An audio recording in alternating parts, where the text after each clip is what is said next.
నమస్తే జిమ్రాజ్, జై భవానీ.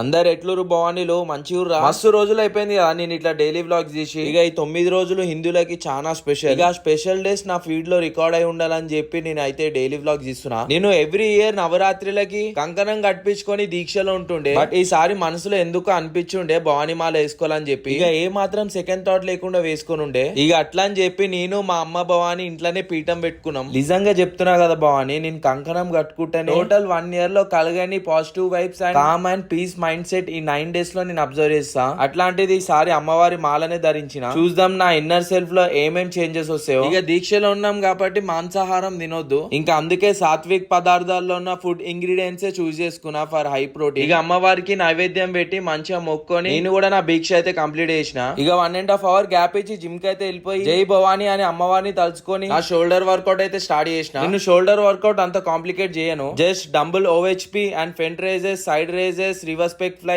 అండ్ మళ్ళా స్ట్రక్స్ వర్కౌట్ కథం. ఇక జల్దీ ఇంటికి పోయి ఫ్రెష్ అప్ అయిపోయి నా బట్టలు విండుకొని ఇక పోయినసారి మా ఇంటికాడ అమ్మవారికి లడ్డు ఇస్తామని చెప్పి మొక్కనుండే. ఇక 27 kilos లడ్డు 1 kilometer నా నెత్తి మీద పెట్టుకొని నడుస్తే అర్థమైంది నా గర్దన్ కొంచెం వీక్ ఉందని చెప్పి. ఇక రేపటి నుంచి నా గర్దన్ ఇంకా మంచిగా ట్రైన్ చేయాలా. అబ్బా సూడురు భవాని ఎంత చూడముచ్చడగా అనిపిస్తున్నావు బాల త్రిపుర సుందరి దేవి. ఇక అమ్మవారి దగ్గరే మంచిగా కంకణం కట్టించుకొని కుంకుమ పూజ కూడా కంప్లీట్ చేసుకొని నైవేద్యం అమ్మవారికి పెట్టి అట్లానే నవరాత్రిలో అండ్ నా దీక్షలో కూడా ఒక రోజు కంప్లీట్ చేసిన.